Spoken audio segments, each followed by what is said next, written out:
Welcome to the Good Life, Great Careers podcast. This is our first episode number 1. My name is Brian Svick. I'm the Director of Workforce Training and Development for the state of Nebraska. And I'm joined today by my co-host, Caitlin Betts, who is the Talent Acquisition, or Director of Talent Acquisition for the state of Nebraska.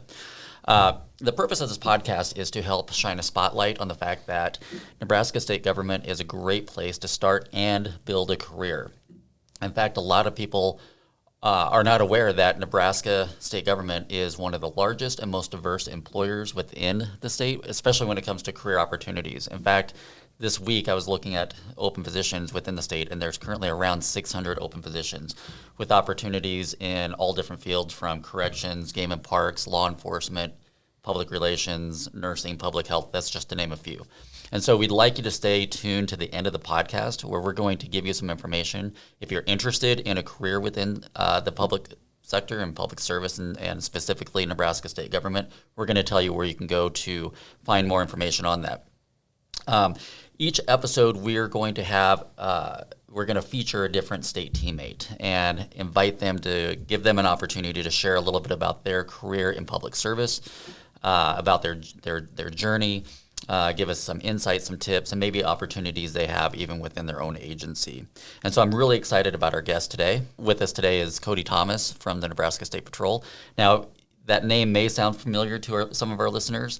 Cody Thomas is the Nebraska State Patrol Public Relations Director. And so you may have seen him posting on social media. You may have read his name in the paper and some articles. And so we're really excited to have Cody with us here today. So Cody, thank you for taking time out of your busy schedule to give us your insights and share your journey. Yeah. So let me start off by just asking, who is Cody Thomas? Tell us a little bit about yourself. Okay. Well, first, thanks for having me. This is awesome. I love that you guys are doing this because we at the Nebraska State Patrol are always looking for people who are dedicated and really service-minded. That's really one of the keys to being a good teammate for the Nebraska State Patrol is having that service attitude. And we're not just talking about troopers. So I know that we can get into a little bit more of that later. But we have a lot of civilian positions as well, including my own. Mine is not open right now, I should say. But that there are a lot of people in civilian capacities who work for the Nebraska State Patrol. So I want to get into that. But about me, I've been with the patrol for almost 5 years now. Before that, I was on the radio in Lincoln for about 10 years, in Fairbury for a year before that. I am scared to live too far away from Highway 6, so I've lived in several different Nebraska towns, never outside the state, and never more than 30 miles from Highway 6. So I love Nebraska, I love being here, and whatever I can do to help bring more good teammates to the team, I'll do that. All right, fantastic. So how'd you get your start in radio?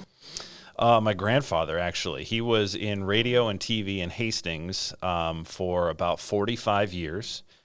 So I grew up around it. I used to go to the radio station KHAS in Hastings on Sunday nights. He had a radio show called The Big Band Show.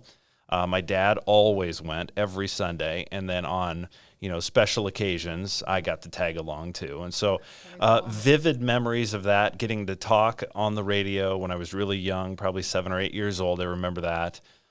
Usually it was just to say goodnight to my friends and grandma who was at home listening. I remember the vending machine and the KHA. I mean, the important things when you're a kid. It's like, wow. Out of the vending machine? Whatever Dad would let me get on a Sunday night. Sure. That was just a lot of fun. But I was exposed to it really early. To broadcasting, and I got to go to the TV station a bunch. My grandpa retired in 1992, so we still lived in Hastings at that point. And so, I had been to the TV station a bunch of times, and then he continued radio after that for a while still. So I was exposed to it when I was a kid. When it was time to look for a career, I kind of knew I was going to go to UNL. We had moved to Omaha, and so I went to high school in Omaha. But I wanted to go to UNL. I was going to be part of the marching band. I knew that already. And broadcasting was it was a fit. It's a great school, the School of Journalism at UNL. And so I'm still connected to some of the professors that I had way back when I was in school there. And I do a lot of things now that I think are pretty cool with the patrol in that I do interviews with some of the students.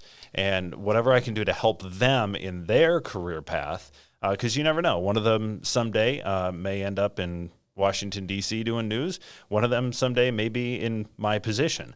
I certainly didn't think that when I was going through the broadcasting school. So whatever I can do to help them along in their journey, that's what I'm doing. So it's kind of an interesting route to get to where I got, but broadcasting was definitely a major part of it. Very cool. So how did you transition from radio to your role at the Nebraska State Patrol? I was just kind of looking for something different, and I had some connections because I had been on the radio. I interviewed a number of the agency directors, so I knew a lot of people on this side of it. I should say on this side of the microphone, even though I'm in front of a microphone right now. So I had those connections and just was kind of looking for something different, and this was a good fit, and it was open at the time. Deb Collins was my predecessor, who is now at the Public Service Commission. And I knew Deb, I had interviewed Deb when she was in this position with the patrol. I had interviewed her husband, Ken Shimmick, a whole bunch of times. So I knew kind of what went into the job already. And it was open, and I interviewed, and, a couple days later, I said, all right, join the team, and I did. Awesome. Fantastic. So when you were telling us a little bit about the agency earlier, Nebraska State Patrol, of course, everybody recognizes the patrol cars, and they think of the trooper when they think of Nebraska State Patrol. But you talked about there's a lot of civilian opportunities within the agency as well. So tell us a little bit about the agency itself and maybe things that people don't know and some of the opportunities that may be there. Yeah, you're right. Everybody thinks of the car, right? Yeah, the yeah. car first, then the hat. And then, that's kind of how it goes. I mean, the troopers have a different look than most law enforcement because of the uniform. A lot of agencies have modernized their uniform in different ways. Ours has stayed very traditional, and that's a nod to the history of the patrol. We're in our 85th year this year. So that's not going to change. The cars have changed over the last 85 years for sure. But yeah, those are the most visible pieces of the State Patrol. And so if you follow our social media, that's a lot of what we end up posting, because the troopers have cool cars and they get to drive around the state and see awesome stuff and get involved in unique situations. But beyond that, we have investigators, we have bomb technicians, we have hazmat, we have crisis negotiators. They all start as troopers, and then they can go into those additional roles. Some of them stay on patrol, some of them go into investigations and things like that. So they'll do criminal investigations, drug investigations. But there's so many different jobs once you're in the sworn side of things to do that. We have about 430 troopers right now around the state of Nebraska, a little more than that. But then we're an agency of 700 people. So that means we have more than 250 civilian employees. I'm one of them. We have dozens of people who work at the crime lab. So we have scientists who work not just with our agency, but also with law enforcement agencies all over the state. So if there is some type of criminal investigation from the Panhandle to the Missouri River, our crime lab very often will be a part of that investigation. Because those agencies submit evidence, and they'll do fingerprint analysis, things like that. They'll do DNA analysis. They can do all sorts of way technical stuff that I can't even wrap my mind around, because they went to school for that. So, and many of them, I'm sure, as they were going throughout their career path or starting that journey, I don't know if they thought that they were going to go into law enforcement, but they have at the crime lab. And that's a phenomenal team that we have here in Lincoln that works at the crime lab. We also have a criminal identification division, which has dozens of employees. And all of those teammates have different roles.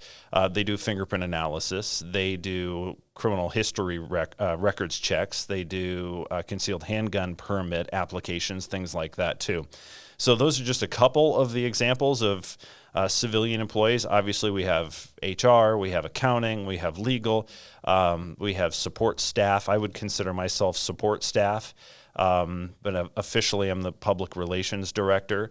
There's only one of me throughout the entire state for the State Patrol, but my position is equaled in many other state agencies. So if you want to be in law enforcement, there's actually other avenues to do my job in different agencies, like corrections has a PIO as well. And state fire marshal, things like that. So there are other avenues to get into it. But with the patrol, it's just we have so many more civilian employees than before I was a part of it I had ever imagined. So I think I just saw recently when someone wants to go in to be a trooper, let's say, is it twice a year there's a class that goes into the academy? Yeah, it depends on the year Okay. And just how things are scheduling. We don't have an academy going right now. Right. We have one that starts in July, Okay. and we'll see how things progress. We did go 2 camps a year for about 3 years, which is a ton of work for the training academy staff. So taking a few months off from having a camp has allowed them to look into maybe some potential new methods of training, get recertified on some things, and explore new training themselves. So that's been a good benefit for them to have a couple months where we're not in the middle of an academy class. But when we jump back in July, it's a 22-week class, and they'll graduate the week before Christmas. Okay. And so did it just close for the applicants? Yeah, for the that, application for the July process. one? Yeah, we've actually changed our application process a little bit too, because one of the things that everybody is looking to hire right now. I Yep. mean, you two know that for sure. Definitely. And one of the things that law enforcement it is an extremely competitive field because every agency is looking for those type of individuals who are looking to go into law enforcement.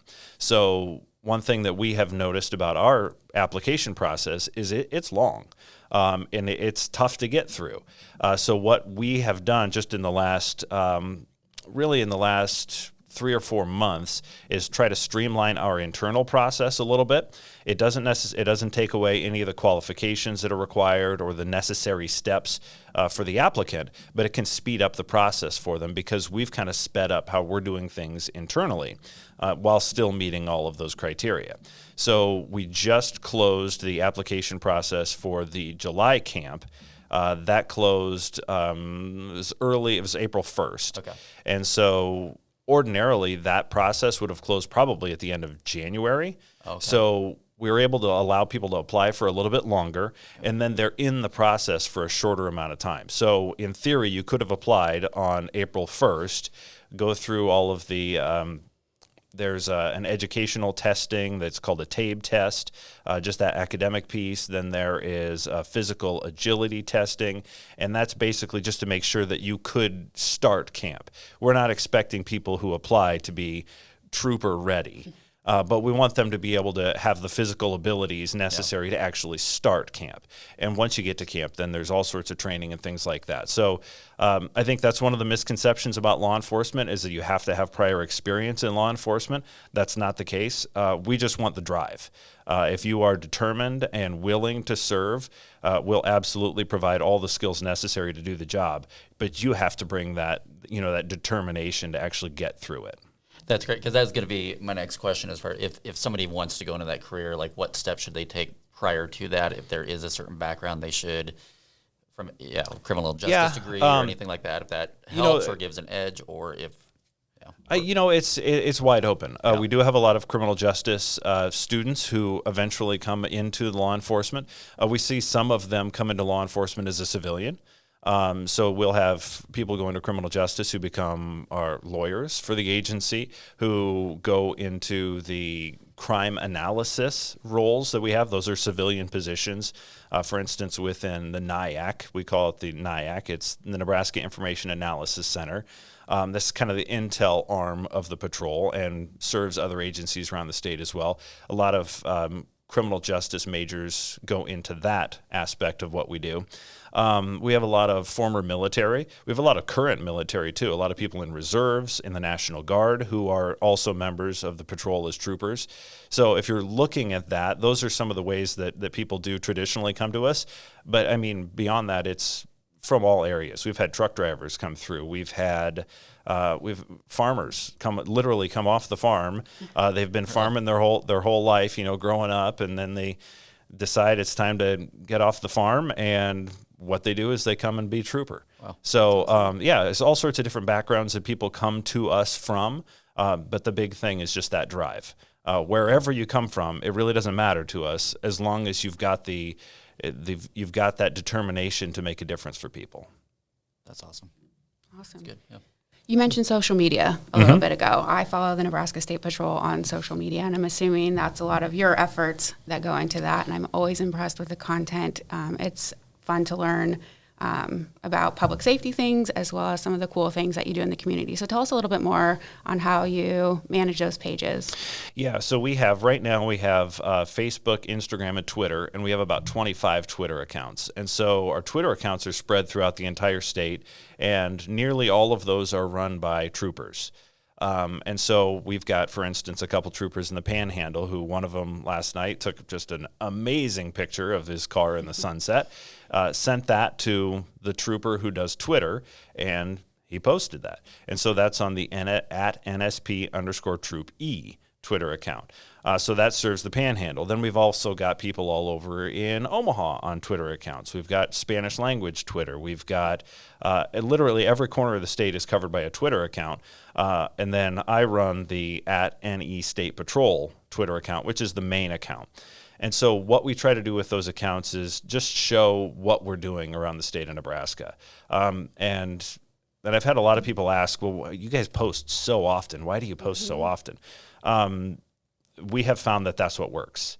We know that how the algorithms for the social media platforms work is the more active you are, the more often you're seen by your followers. Because even if you post something on Facebook, and the patrol right now has about 180,000 followers, 180,000 people are not seeing every post. It's not. I follow the metrics. It's not anywhere close to that. An average post for us is probably about 25,000 people see it. So if we're more active, that's how we get those numbers higher, just because the algorithm works in that favor. So sometimes that's if you ask, well, why are they always posting a sunset picture or something like that? It's because we just want to be active. And then the reason for that is because a lot of people will also ask, well, why does it matter? Why does it matter if the State Patrol has a lot of Twitter followers or anything like that? And one great example is for emergency situations. We are very active on social media because we want to be seen by more people for those situations that are absolutely emergent. When there is a major issue on I-80 or a snowstorm or a wildfire or something like that where we need to get a message out to the public immediately, if we haven't been building our social media presence for the months and weeks leading up to that event, that post about a missing child goes nowhere. Very few people see it. But if we are active, which we have been, then those posts, those are the ones that actually get shared the most because more people see them. So we have endangered missing advisories is something we do. It's not an Amber Alert, but it's a situation where there's somebody who doesn't meet the criteria for an Amber Alert. It can be an adult, somebody who is in danger and is missing, and we think the public can help find them. Those posts are massive on social media, and the reason is people want to help. So if we're not active on social media, those posts where people really want to help, they just don't get seen by as many people, and they're less effective. So that's kind of a little bit of the idea behind how we use social media. We also like to have fun with it when we can, but the main goal is to be present for those emergency situations where we have to get a message out quickly. I hadn't thought about the impact of the other posts too in those emergency situations, so that's really interesting. I appreciate the sunset pictures though too. Oh, they're great. They are. We do a cruiser calendar. There's a national cruiser calendar that the American Association of State Troopers puts out every year. We've been on it for the last 4 years, 3 or 4 years. We won it 1 year, so we were, awesome. And that was the year that Trooper Zost took a picture of his car. This is in Dawson County. No, I'm sorry. This was near Dawson in southeast Nebraska. Okay. Took a picture of his cruiser with a tornado in the background. We won that year because this is all a public vote from all over the country. We won that year. I think we finished 5th place the last few years. So we're in May of, if you have a cruiser calendar, next month that's our month. And our picture this year, I can't even remember what it is. There have been so many good ones. I think this is one where you can see the Milky Way in the background. Okay. So a nightscape from the Panhandle. So a pretty cool picture. Yeah, that's cool cars and cool places, and everyone's got a cell phone, including the troopers. So they love that competition. We do that every year. That's cool. That's awesome. So you mentioned, we talked about social media, Twitter, what other types of cool toys, programs do you get to use in your capacity? Well, my broadcasting background, I think it definitely has helped in that, and that's actually really interesting that the last 3 PIOs for the patrol have all come from broadcasting. And so this goes back to about, I think 2000, maybe 1998-ish, that there's been a broadcaster in this role, like a career broadcaster who has transitioned to that. So I think that's really helped the patrol. I get to do a ton of video stuff, which I love to do. I didn't do a ton of that on the radio for obvious reasons. But so I get to use those skills that I learned in college and bring those around. And so I do ride-alongs with the troopers quite often. We'll get video, we'll turn them into recruiting things, or maybe it's just a general PR thing, or sometimes it's just showing off something awesome that they're doing. I also get to do fly-alongs, I like to call them, with the helicopter every once in a while. I'll fly for usually like one Husker game day a year just to get some photos of traffic and things like that, because they're up there for a couple hours. People don't realize this. The traffic reports that happen on the Husker radio network are done by a trooper who is on the ground, actually, not in the helicopter. The helicopter is relaying information that is seen from the air to the trooper on the ground, who's then doing the radio reports. So it's a pretty cool system, but they've got to have the helicopter up there for a couple hours, usually before the game. And so usually one game day a year, I'll go up there and I'll fly with them, and I'll take some pictures, do some social media from inside the helicopter, which still somehow works. You can get a cell signal way up there. I don't know the science behind that, but it does. That's cool. I did a Facebook Live of the drive down, flying over I-180 into Lincoln. Oh, wow. One year. It was super, super loud because it's in a helicopter, so I don't think I'll do that again. But it just, interesting stuff like that. I get to go in the position I'm in. I know a lot of the troopers around the state. I know a lot of our civilian teammates around the state, and so I get to shadow what they do. So I get a little glimpse at what everybody does. I don't nearly have an expertise in everything, but I get to experience a lot of it, and which has been really fun for me over the last 5 years. Yeah, it sounds like you've gotten to do a lot of really cool things. What's been your favorite part in this role? Or one of your favorite things? The one thing that stands out was the flooding of 2019. And that's not the favorite thing, but I think that illustrates my favorite thing. Because we had personnel all over the state of Nebraska affected by that event, from the blizzards in the Panhandle to the flooding in eastern Nebraska, from north to south in eastern Nebraska. Then there was the floods in central Nebraska in the Kearney and Gibbon area, Wood River around that July too. So 2019 was all over the map for weather in Nebraska. And what our people do, they're obviously, troopers are not known for responding to weather events, but I wanted to highlight that they do that, because it really is a big piece of what they do, is help people, and through motorist assists and things like that. So we had a trooper Brandon Bulk, who in the midst of the blizzard that was happening in March of 2019, he saw a couple calves that were frozen to the ground. He was able to climb a fence and free them so that they were able to run off to safety. Somehow we had paired up troopers at that point, so no one was by themselves in the middle of a blizzard at that point. So the other trooper took a picture of it, so we could just show off that moment. That was just, that's a moment of somebody just helping something. And so Trooper Bulk did a great job in that case, and we were able to highlight that. On the other side of the state, we had troopers making rescues in boats. It was such an odd time, that couple weeks. And so what I was able to do is highlight all of the work they did. I got to fly with the National Guard a couple times around that time to survey some of the flood damage and take pictures for NEMA. NEMA puts together a Joint Information Center anytime there's a statewide emergency, something like that.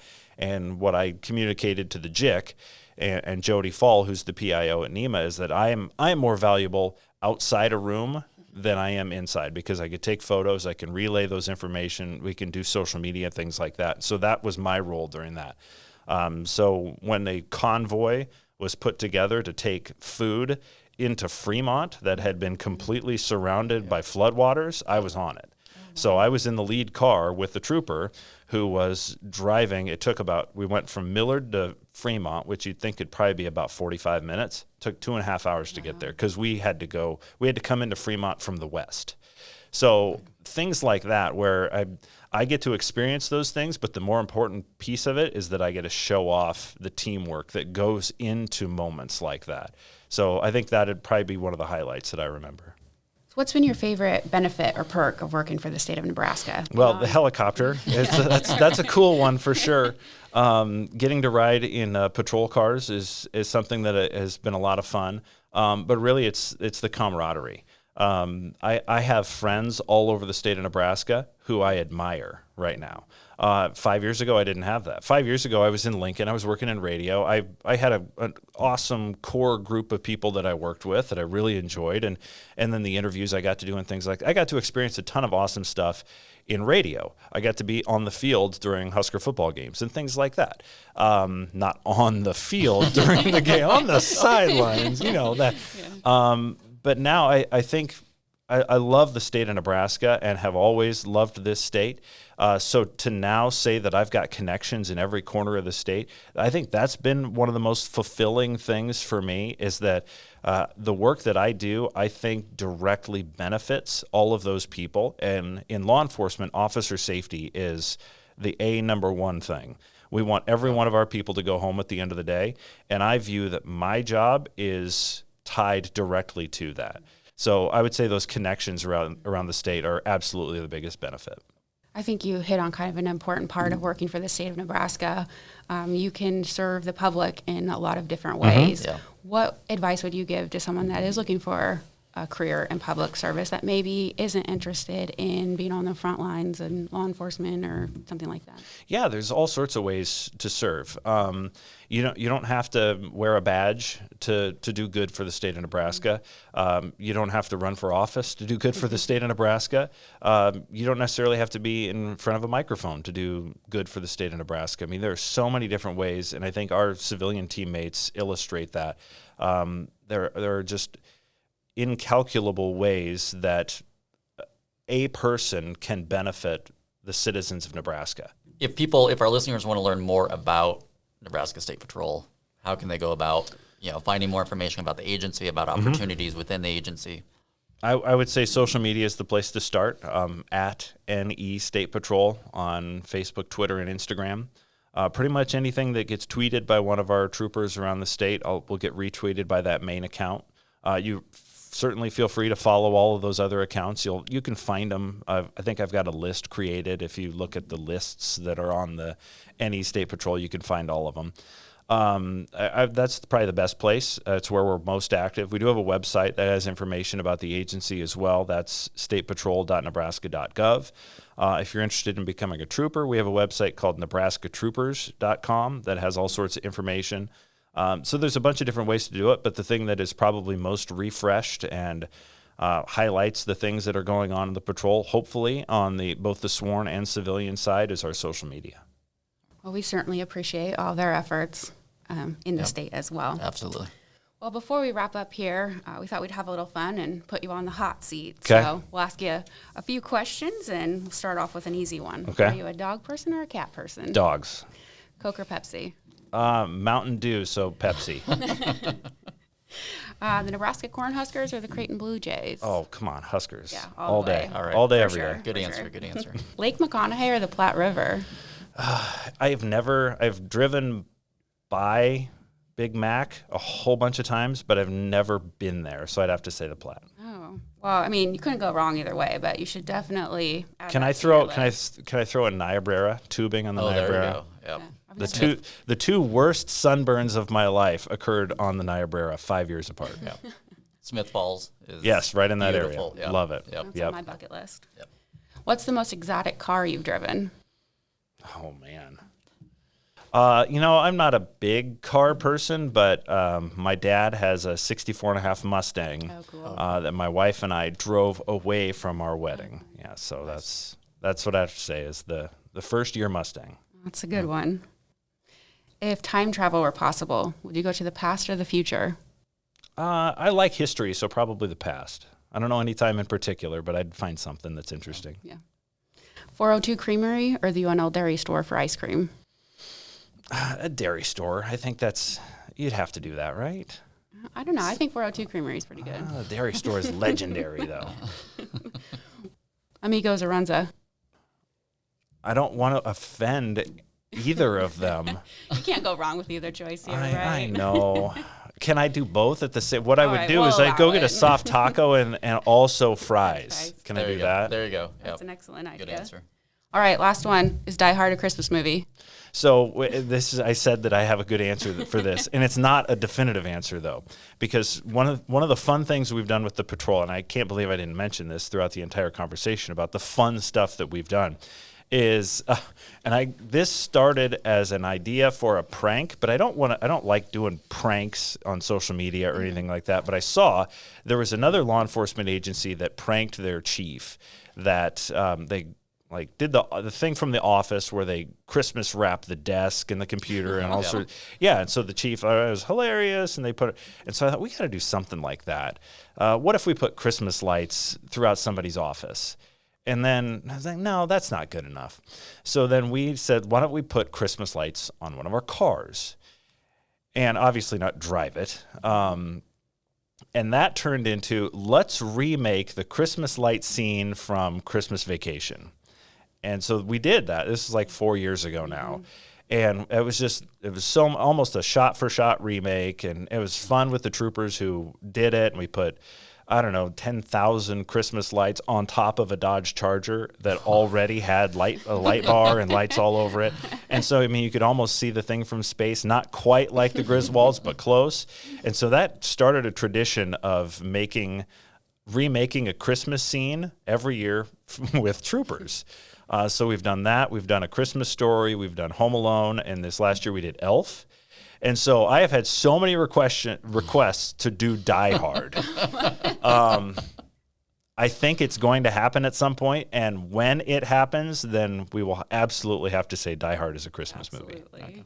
If we do a Christmas movie scene as Die Hard, then yes. Well, we will be anxiously awaiting to see what you come up with this Christmas and if it's Die Hard. You know what? We haven't even put that. I usually start thinking about that in mid-November, and then we rush to get it done in time. So we'll see. But that's definitely on the list. Awesome. All right. Awesome. Well, Cody, thank you again for your time today. We really appreciate it. It's been amazing to learn more about your role with the state of Nebraska and the Nebraska State Patrol. It's been fun. Thank you so much for having me. And I look forward to, I'm not going to listen to this one because I know everything that we said, but the next episodes of the podcast, absolutely, because I want to learn more about every other agency around the state. And thank you for highlighting all of the work that's being done around the state of Nebraska and the careers that are part of it. Absolutely. If you want to check out our great career opportunities available with the state of Nebraska, including those with the Nebraska State Patrol, go to statejobs.nebraska.gov and click on Find a State Job. While you're there, you can also find links to our social media channels for the Nebraska State Jobs pages, including Facebook, LinkedIn, Instagram, and Twitter. We would love to have you follow us there as well to learn more about great careers across the state. You can also check us out on YouTube. Just search for Nebraska Department of Administrative Services on YouTube and be sure to hit the subscribe button to be notified when future podcast episodes drop. Again, on behalf of our guest Cody, my co-host Brian, and myself, Caitlin, I want to thank you for tuning in and learning more about great careers here in the Good Life.